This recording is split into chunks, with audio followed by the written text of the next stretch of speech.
Hello students, welcome to Biological Adda. Myself Kalpana Misra and today's topic is Paleomon or the Indian freshwater pond. ठीक है, इसको हम detail में discuss करेंगे. जितना भी एग्जामिनेशन पॉइंट ऑफ व्यू से हमारे इंपॉर्टेंट है वो सब कुछ हम इसमें आज डिस्कस करेंगे. जैसे कि इसका digestive system, circulatory system, respiratory system, reproductive system, जितने भी सिस्टम हैं, जितना भी मॉर्फोलॉजी में इसके इंपॉर्टेंट है वो सब कुछ हम डिटेल में डिस्कस करेंगे. बट लेक्चर स्टार्ट करने से पहले अगर आप मेरे चैनल पे न्यू हैं तो प्लीज चैनल को सब्सक्राइब कर लीजिए, बेल आइकन हिट कर लीजिए ताकि आपको अपकमिंग वीडियोस के नोटिफिकेशंस मिलते रहें. And at the end if you like the video please hit the like button and comment करके बताइए कि मैं और क्या अपडेट कर सकती हूँ, यहाँ आपको वीडियोस में क्या अच्छा लग रहा है. इससे मुझे बहुत मोटिवेशन मिलती है. आपका एक एक लाइक, एक एक कमेंट बहुत मोटिवेट करता है. ठीक है, तो स्टार्ट करते हैं लेक्चर को. अब ये आप मॉर्फोलॉजी देख सकते हो सामने. हम मॉर्फोलॉजी को साथ साथ डिस्कस करते जाएंगे. जैसे जैसे हम थ्योरी को पढ़ेंगे, जहां पर नीड होगी हमें वहां पर हम इसकी मॉर्फोलॉजी को देखेंगे. ठीक है, तो पहले हम थ्योरी से स्टार्ट करते हैं. पैलेमोन और the Indian freshwater prawn. Classification, phylum Arthropoda है इसका, क्लास क्रोस्टेशिया का मेंबर है एंड ऑर्डर डिकैपोडा है. ऑर्डर डिकैपोडा नाम से ही क्लियर हो रहा है. यहाँ पे डिकै मीन्स होता है 10, पोडा मीन्स होता है लेग. तो इसके पास लेग्स कितने होंगे? 10 होंगे. जीनस पैलियोमॉन एंड स्पीसीज मेलकेल्सोनी है. ठीक है. Habit and habitat. Habit and habitat का मतलब क्या होता है कि कैसे एटमॉस्फेयर में वो रहता है, क्या खाता है, किस तरह से बिहेव करता है. ठीक है, तो यहाँ पर फ्रेश वाटर स्ट्रीम्स में रहता है. जितनी भी फ्रेश वाटर, बहता हुआ फ्रेश वाटर पानी, यानी कि जैसे रिवर हो गया, रिवर वगैरह में ये बहुत आसानी से मिल जाता है. ठीक है. नॉक्चुरल होता है, यानी नाइट के टाइम पे निकलता है. स्पेशली नाइट मीन्स होता है डिम लाइट के टाइम पर. शाम का टाइम है, अर्ली मॉर्निंग का टाइम है, उस टाइम पे इनके मिलने की प्रोबेबिलिटी बहुत हाई होती है. नेक्स्ट, ऑमनीवोरस होता है, सब कुछ खाता है. स्मॉल एल्गीज भी खाएगा, स्मॉल इंसेक्ट, डेब्रिजेस, सब कुछ खाता है. ठीक है, ऑमनीवोरस होता है. एंड बॉडी जो इसकी होती है वो 3 पार्ट्स में डिवाइडेड होती है, head, thorax and abdomen. Head and thorax एक साथ मिल करके बनाते हैं सिफेलोथोरैक्स. ठीक है, एक साथ मिल करके क्या बनाएंगे? सिफेलोथोरैक्स. और सिफेलोथोरैक्स में टोटल 13 सेगमेंट्स होते हैं. हमें पता है जितने भी ऑर्थोपोड्स हैं उनकी बॉडी एक्सटर्नली सेगमेंटेड होती है. तो पैलियोमॉन की भी एक्सटर्नली सेगमेंटेड होगी और सिफेलोथोरैक्स में एक्सटर्नल 13 सेगमेंट्स होंगे, जिसमें से 5 सेगमेंट्स इसके हेड के सेगमेंट्स होंगे एंड 8 सेगमेंट्स जो होंगे इसके थोरैसिक रीजन में होंगे. Next, abdomen. एब्डोमेन में सेगमेंट्स होते हैं 6. तो टोटल सेगमेंट्स कितने हो गए? टोटल सेगमेंट्स हो गए 19. तो इसकी पूरी बॉडी पर 19 सेगमेंट्स प्रेजेंट होते हैं. क्लियर. नेक्स्ट है जो इसकी हमने बीच की बॉडी देख ली, सिफेलोथोरैक्स एंड एब्डोमेन. अब उसमें बहुत सारे अपेंडेजेस निकले रहेंगे. वो अपेंडेजेस कौन कौन से होते हैं वो हम डायग्राम के थ्रू ही देखेंगे. ऊपर डायग्राम में चलते हैं. ये देखिए, इसमें क्या होते हैं? 10 वॉकिंग लेग्स होते हैं, क्योंकि ये डेकेपोडा का मेंबर है तो 10 लेग्स होंगे. देखो कौन कौन से होते हैं. ये फर्स्ट 1, ये चीलेट लेग्स हैं. ठीक है, फर्स्ट चीलेट लेग सबसे आगे वाला, एंड ये देन ये सेकंड चीलेट लेग, देन ये नॉन चीलेट लेग है. ठीक है, ये हमारे टोटल कितने लेग्स हो गए? टोटल इसमें 5 इस साइड हमें दिख रहे हैं मॉर्फोलॉजी में, तो 5 अपोजिट साइड भी होंगे, तो टोटल 10 लेग्स हो जाएंगे. उसके बाद में हम बात करते हैं प्लियोपोड्स की. प्लियोपोड्स या स्विमर्स बोलते हैं इन्हें, जो स्विमिंग में इसे बहुत तेज हेल्प करते हैं. जब ये सरफेस पे स्विम करता है तो प्लियोपोड्स की हेल्प से स्विम करता है. ये भी 10 होते हैं संख्या में. और एक और यूनिक फीचर होता है पैलियोमॉन में, ये अपने जो एनिमीज होता है उनसे बहुत जल्दी भागने की कोशिश करता है. तो सिर्फ आगे ही नहीं भागता, ये पीछे की तरफ भी भागता है. तो पीछे की तरफ भागने के लिए इसमें क्या होते हैं? यूरोपोड होते हैं. 1 पेयर ऑफ यूरोपोड होते हैं, जिनकी हेल्प से ये एकदम जब भी एनिमीज पे अटैक करता है ये पीछे की तरफ हट जाता है. ठीक है, तो हमने अपेंडेजेस देख लिए यहाँ पर जितने भी हमें देखने थे. अब एक्सटर्नल अपर्चर्स देख लेते हैं. इसके बॉडी के बाहर बहुत सारी चीजों को एक्सक्रीट करने के लिए और इंजेस्ट करने के लिए बहुत सारे अपर्चर्स होंगे, ओपनिंग्स होंगी. कौन कौन सी ओपनिंग्स होती हैं? माउथ, इसमें कंप्लीट डाइजेस्टिव सिस्टम होता है, तो माउथ है एनस दोनों होंगे. माउथ कहाँ प्रेजेंट होता है? मिड वेंट्रली, नीचे की तरफ, एंटीरियर एंड ऑफ सिफेलोथोरैक्स में. ठीक है, जब अभी हम डाइजेस्टिव सिस्टम डिटेल में करेंगे तो माउथ एंड एनस की पोजीशन डायग्राम के थ्रू देख लेंगे. Anus at the base of telson, telson के नीचे प्रेजेंट होता है. रीनल अपर्चर, रीनल अपर्चर कहाँ पे प्रेजेंट होता है? ये प्रेजेंट होता है रेज्ड पैपिली के इनर सरफेस पर कॉक्सी ऑफ एंटीना के पास। ठीक है, एंटीना में जो कॉक्सल पार्ट होता है वहां पे इसकी ओपनिंग होती है। ठीक है, female genital pour and mail genital पोर दोनों ही यहाँ इसमें ये एक्सटर्नल फर्टिलाइजेशन होता है। Female genital pour and mail genital पोर की पोजीशन के बेसिस पर यहाँ पर सेक्सुअल डायमॉर्फिज्म भी डिसाइड होती है। ठीक है, तो कहां पर होता है फीमेल जेनाइटल पोर? फीमेल जेनाइटल पोर होता है third pair of walking leg के नीचे या पास में, कॉक्सा के पास में। जो ऑर्थोपोड्स हैं इनका जो लेग का स्ट्रक्चर है, लेग के आप पार्ट्स हैं वो सारे आप देख चुके हो। सबसे ऊपर जो स्वेलन पार्ट होता है उसे कॉक्सा बोलते हैं, देन ट्रॉन्केंटर होता है, देन फीमर आता है, देन टिबिया जो मोस्ट लार्जेस्ट पार्ट होता है, देन टार्सस एंड मेटाटार्सस आते हैं। ठीक है, तो उसमें जो कॉक्सा वाला पार्ट होता है थर्ड पेयर में वॉकिंग लेग के पास, वहीं पे इसकी ओपनिंग होती है। मेल जेनाइटल अपर्चर की ओपनिंग होती है fifth pair of walking leg के पास में। ठीक है, स्टेटोसिस्ट एक सेंसरी ऑर्गन है जो कि इक्विलिब्रियम मेंटेन करने का काम करता है और ये ओपन होता है ऑन द बेसल सेगमेंट यानी प्री कॉक्सा ऑफ ईच एंटिनुली। ठीक है, जो एंटिनुली होती हैं उनके प्री कॉक्सा सेगमेंट के पास में। क्लियर? नेक्स्ट डाइजेस्टिव सिस्टम, यहाँ पे मैंने हेडिंग में एक्सोस्केलेटन भी लिखा हुआ है। तो इसका एक्सोस्केलेटन जो होता है वो कैलकेरियस सेल होती है। ठीक है, कैलकेरियस शेल, यही इसका एक्सोस्केलेटन है।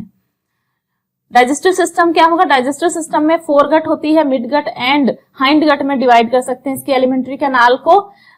किसी भी डाइजेस्टिव सिस्टम को हम दो पार्ट्स में डिवाइड करते हैं, एलिमेंट्री कैनाल एंड ग्लैंड्स। तो यहाँ पे एलिमेंट्री कैनाल आपकी फर्दर 3 पार्ट्स में डिवाइडेड है और ग्लैंड इसमें सिर्फ एक होती है, हेपेटोपैंक्रियाज।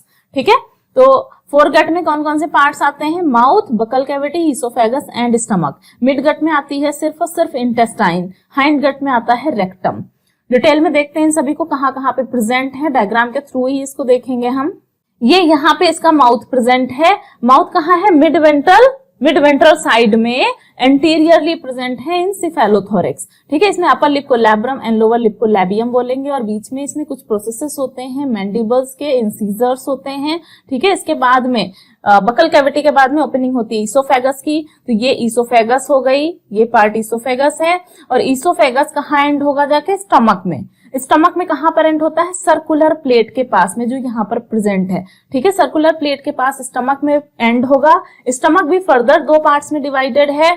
जो आगे वाला स्वेलन स्टमक पार्ट है वो कार्डियक स्टमक होता है और जो पीछे का जो सकरा है, जो पतला है, वो पाइलोरिक स्टमक है। यहाँ पर डाइजेशन का मेन प्रोसेस होता है सारा का सारा। और यहाँ पर 2 प्लेट हैं जो इंपॉर्टेंट हैं। अपर डोर्सल साइड में यहाँ पे राइट हाफ ऑफ लैंसियोलेट प्लेट दिख रही है, इधर का आधा हिस्सा इधर दिख रहा है और दूसरा दूसरे साइड होगा आधा हिस्सा। ठीक है, राइट हाफ ऑफ लैंसियोलेट प्लेट इसलिए लिखा हुआ है। ठीक है, नीचे ये बिल्कुल जो वेंट्रल सरफेस होती है उसके पास लेट्रोवेंट्रली प्रेजेंट होता है हेस्टेट प्लेट। दिस इज इंपॉर्टेंट, ये एग्जाम में आया हुआ है कि हेस्टेट प्लेट कहाँ प्रेजेंट होती है। तो ये प्रेजेंट होती है पैलियोमान के स्टमक में धसी हुई रहती है और कहाँ? वेंट्रोलैटरली प्रेजेंट होती है। ठीक है, उसके बाद में फिर ये यहाँ पे हम आ जाते हैं पाइलोरिक स्टमक में। यहाँ पे ओपनिंग है हिपैटोपैंक्रियाटिक डक्ट की। हिपैटोपैंक्रियाटिक, हिपैटो मींस क्या होता है? लीवर। बायोलॉजी में हिपैटो वर्ड हम लीवर के लिए यूज करते हैं, पैंक्रियाटिक पैंक्रियास के लिए। और इससे जो एंजाइम्स आएंगे डाइजेशन के वो यहीं पर आएंगे, तो मेन डाइजेशन भी यहीं पर होता है। देन फूड कहाँ जाएगा? मिडगट में। मिडगट में एब्जॉर्प्शन ऑफ फूड का काम होता है and at the end rectum में जाएगा एंड एनस के थ्रू एक्सक्रीट आउट कर दिया जाएगा। एनस कहां पर प्रेजेंट है? In the bottom of telson.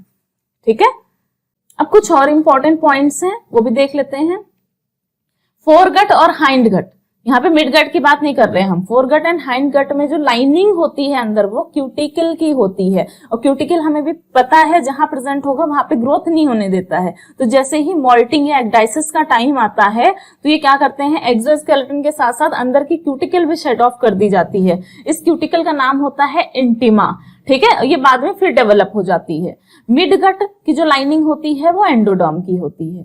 अब बात करते हैं हिपैटोपैंक्रियास की। ये इंपॉर्टेंट है क्योंकि इसके अंदर बिल्कुल जो हायर एनिमल्स हैं उसमें present pancreas, small intestine and liver की तरह का ये स्ट्रक्चर है, उसी की तरह ये एंजाइम प्रोड्यूस करता है। तो ये कहीं ना कहीं बहुत इंपॉर्टेंट और बहुत एडवांस्ड फीचर है आर्थ्रोपोडा का। ठीक है। मिड गट क्या करती है, फूड को एब्जॉर्ब करती है। रेस्पिरेशन कैसा होगा, एक्वाटिक इंसेक्ट है ये, तो इसमें गिल्स के थ्रू रेस्पिरेशन होगा। Then blood vascular system, blood vascular system Arthropoda में होता है ओपन और लेकुनार टाइप, और इसमें जो ब्लड होता है वो colourless thin and watery fluid होता है, और इसमें अमीबॉइड व्हाइट ब्लड कार्पसूल्स होती हैं, डब्ल्यूबीसीज होती हैं, आरबीसीज एब्सेंट होती हैं इनमें, ठीक है। डब्ल्यूबीसीज को ल्यूकोसाइट बोला जाता है, जो कि फैगोसिटिक नेचर की होती है, किसी भी इंफेक्शन के आने पर उसे किल करने की कैपेसिटी रखती हैं। मेटालिक बेस कॉपर होता है, जो कि प्लाज्मा में घुला रहता है, और ये ऑक्सीजन के साथ कंबाइंड होकर के कलर कौन सा देगा, ब्लू, ठीक है। रिमार्केबल ब्लड क्लॉटिंग कैपेसिटी होती है। अगर इसका कोई भी अपेंडेजेस गिर जाते हैं, टूट जाते हैं, एक्सीडेंटली कुछ भी हो जाता है, तो इसमें बहुत ज्यादा ब्लड लॉस नहीं होगा, मतलब आप देखोगे ही नहीं कि ब्लड निकला इसमें से। इतना ज्यादा ब्लड क्लॉटिंग की कैपेसिटी होती है कि टूटते ही अगर कोई पार्ट टूटा तो वहां पे तुरंत ब्लड क्लॉटिंग हो जाएगी, ठीक है। तो ये कैपेसिटी भी सिर्फ यही देखने को मिलेगी आपको। ब्लड वेस्कुलर सिस्टम का एक फ्लो चार्ट भी है, इसे भी आप देख लो फ्लो चार्ट को। फ्लो चार्ट एक ही डायरेक्शन में जा रहा है, ध्यान से देखो फ्लो चार्ट को, सिर्फ एक डायरेक्शन में है एंड वन मोमेंट है। हार्ट में सिर्फ एक बार हार्ट में मूवमेंट हो रहा है ब्लड का, कोई दोबारा से हार्ट में ब्लड नहीं आ रहा है, सिर्फ सिंगल सर्कुलेटरी सिस्टम है। इस तरह के सर्कुलेटरी सिस्टम को हम वीनमस टाइप ऑफ सर्कुलेटरी सिस्टम बोलते हैं, क्योंकि इसमें क्या होता है, हार्ट में सिर्फ CO2 रिच ब्लड जाता है, O2 rich blood direct gills के थ्रू बॉडी में भेज दिया जाएगा, ठीक है। तो ये वीनमस हार्ट होता है इनका, and blood circulatory system single circulatory system होता है। ह्यूमंस में कैसा होता है, डबल सर्कुलेटरी सिस्टम होता है, ठीक है, 2 बार हार्ट में ब्लड आता है। नर्वस सिस्टम एनिलिडियन टाइप होता है, बहुत ज्यादा मतलब जैसा आर्थ्रोपोडा में डेवलप्ड है सभी में, वैसा नहीं, यहाँ पे एनिलिडियन टाइप होता है, और बाकी सारी चीजें डेवलप्ड हैं। सेंट्रल नर्वस सिस्टम होगा, पेरीफेरल नर्वस सिस्टम होगा, और सिंपैथेटिक नर्वस सिस्टम भी होगा इसमें।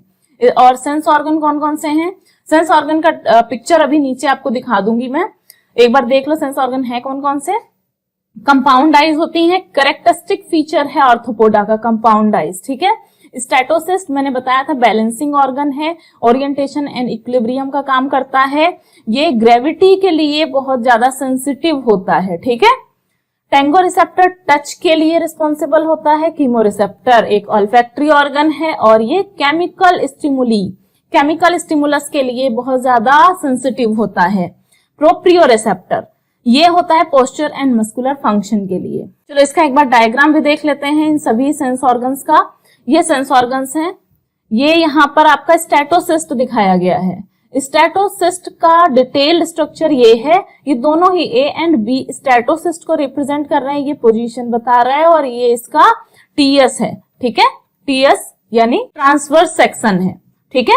और ये एक सिंगल आपकी जो अभी हमने पढ़ी थी प्रोप्रियो रिसेप्टर का डायग्राम है, C, D आपका टेंगो रिसेप्टर है, एंड E कीमो रिसेप्टर है, क्लियर। एंड रिप्रोडक्टिव सिस्टम देख लेते हैं। रिप्रोडक्टिव सिस्टम में इसमें बहुत ज्यादा कॉम्प्लेक्स नहीं है, डायोसियस होता है, यानी मेल एंड फीमेल अलग अलग होते हैं। इसके अलावा सेक्सुअल डायमॉर्फिज्म भी होती है। एक कैरेक्टरिस्टिक मैंने ऊपर बता दिया कि कैसे आप फाइंड आउट करोगे सेक्सुअल डायमॉर्फिज्म होती है। सेकंड, मेल जो होते हैं वो लेंथ में ज्यादा होते हैं, फीमेल की लंबाई कम होती है, एंड फीमेल का जो एब्डोमिनल एरिया होता है वो थोड़ा मोटा होता है फीमेल, और मेल में जो एब्डोमिनल एरिया होता है वो पतला होता है, ठीक है। फर्टिलाइजेशन कैसा होता है, एक्सटर्नल होता है। जो फीमेल प्रॉन होती है वो अपनी बॉडी से ओविडक्ट के थ्रू जो ओवम होते हैं उन्हें बाहर निकाल देती है, और वो एक चिपचिपे सब्सटेंस से आपस में जुड़े रहते हैं।